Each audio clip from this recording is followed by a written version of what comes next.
Hi there, I'm Anne Corbin. I'm the Mind Body Spirit Mentor. And just recently I showed a short video on the subject of why it was a good idea to develop a meditation practice. And since then, I've had a couple of queries from different people about what type of meditation I recommended. Well, I don't really recommend one type over another. I think all of us probably develop a favorite, and maybe my favorite could be a guided meditation, but I'm also quite keen on the sort where you just clear your mind and attempt to think about absolutely nothing, or you can focus on something like a flame or a mantra. And anyway, it's inspired me to describe for you the 7 different types of meditation. So these are in no particular order. They're not in order of preference. They're not in order of difficulty, nothing like that. It was just the order in which they occurred to me, I suppose. So the first one I would describe as mindfulness or mindful awareness. And in this one, you simply focus on your breath. You notice your breath coming in and out. It helps to focus on the breath because it gives your brain something to do to occupy it. And then you notice your thoughts, but you don't give in to them. You treat them as you would passing traffic. Oh, thought about this, thought about that. You can almost imagine it traveling across your brain and disappearing. And if you can develop the skill of not giving into the thoughts, you're halfway there, because this type of meditation trains you to let go, and it also apparently is very good for creativity. But of course, it can be some time before you develop this skill of not getting involved in your thoughts. If you would ask me to recommend perhaps the easiest kind of meditation, that would be a guided meditation. Now, there are any number of guided meditations available on my website. On my membership site is probably where you'll find more of them, especially in due course as they mount up. There are literally hundreds of different people who offer meditations, and they can be found on YouTube, on any number of membership sites, websites. Honestly, just look up guided meditation. The thing about guided meditation is somebody speaks to you, and if the somebody is good at it, their voice will be calm and soothing, and you just listen. And if they're too calm and soothing, you can find yourself dropping off to sleep, especially if you're tired. And dropping off to sleep is not what's supposed to happen in meditation. So there again, there's a piece of advice. If you find that when you go to meditate, you're dropping off to sleep, make yourself a little bit uncomfortable. You know, the typical meditation pose is to sit with a straight back and with your legs crossed in the lotus position.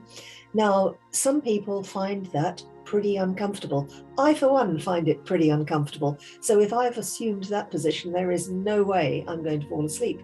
But it's not necessary to take up any particular pose to meditate. You can meditate when you're sitting in your favorite armchair.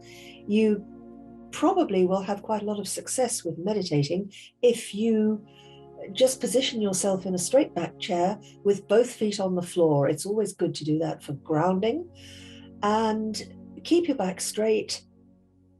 And it's a very ideal position in which to stay connected and to switch off your mind. And a third type of meditation is known as metta meditation. And this is the meditation of loving kindness. The idea is to send peaceful, happy vibrations in every direction, and to be kind to everyone in receipt of your good wishes, and also to be kind to yourself. So you can even imagine and repeat. I'm not going to use the term mantra, although that's what occurred to me. Work out a phrase for yourself, such as, may I be happy, or may there be more love in the world. You get this sort of idea.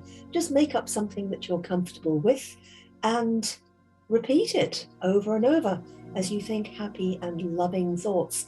And start with focusing the love on yourself, and then to your best friend or your partner or your family, and then extend it a bit to the neighborhood and extend it a bit further until eventually you're extending it to the whole world. So that's metta meditation. Okay, so I think that brings us up to type 4, which would be focused meditation. So this is very similar to straightforward, quiet meditation, but depending on whether you're a visual person or an auditory person or kinesthetic, there are 3 little aids, crutches if you like, which will help you develop the meditation habit. So if you're visual, it helps to clear your mind of thoughts if you focus on a flame. And get a candle, light it, and as you sit and attempt to think about nothing, focus your attention on the flame. It gives your eyes something to look at, of course, and therefore your brain has something to focus its attention on. If you are an auditory person, this is where the mantra comes in very handy. So it can be as simple as Om, or it could be more syllables than just the one. It could be 2, 3, like as Om, and another one is Om Maha Shivaya, and they get longer and longer. And if it sounds like an Indian chant, it is. It will have been developed way back in the days when Sanskrit was the holy language. So when you, I haven't had the pleasure of doing this, but if you were to go to an ashram, which is organized by Indian teachers, and they really get to the nub of how to meditate, there will be all sorts of chants, and also there will be no comfort at all. You will be sitting on the floor for hours on end. So if that floats your boat, when travel becomes more readily available, consider going to stay at an ashram. Actually, there will be ashrams in England. I've looked up some, but I think the time when I was looking them up, even within England, travel was difficult. Oh, and I nearly forgot. If you are a kinesthetic person, then the recommendation is to focus on your breath. And as you do that, notice the feel of it. Feel the air coming in, and notice how it feels as it passes down, well, through your nose first, then down your throat, into your lungs. And then when you exhale, the air will be warmer than it was when it came in. And that really gives you something to think about, because I dare say that to begin with, you might very well not notice the difference. So on to the next type, which will be number 5, I think.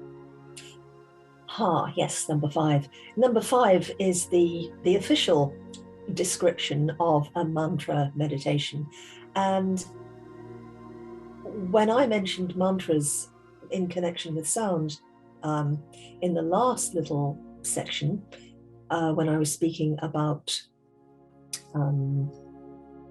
focusing your attention,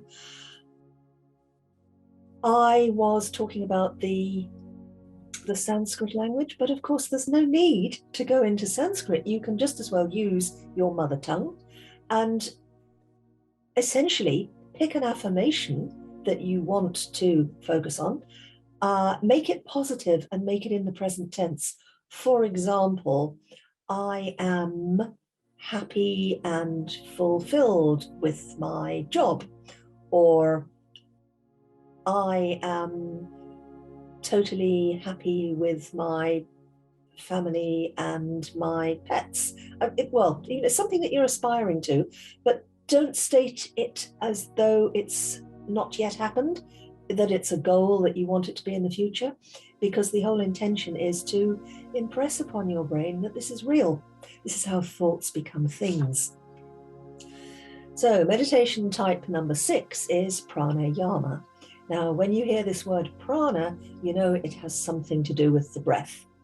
So when you have a specific breathing type meditation, there are patterns of breathing which you can follow. For example, you could breathe in 2, 3, 4, hold 2, 3, 4, out 2, 3, 4, pause 2, 3, 4. And over time you can extend the count, because the more that you slow your breath down, the better it is for meditation purposes. So the thing about pranayama meditation is that all this breath work is very calming.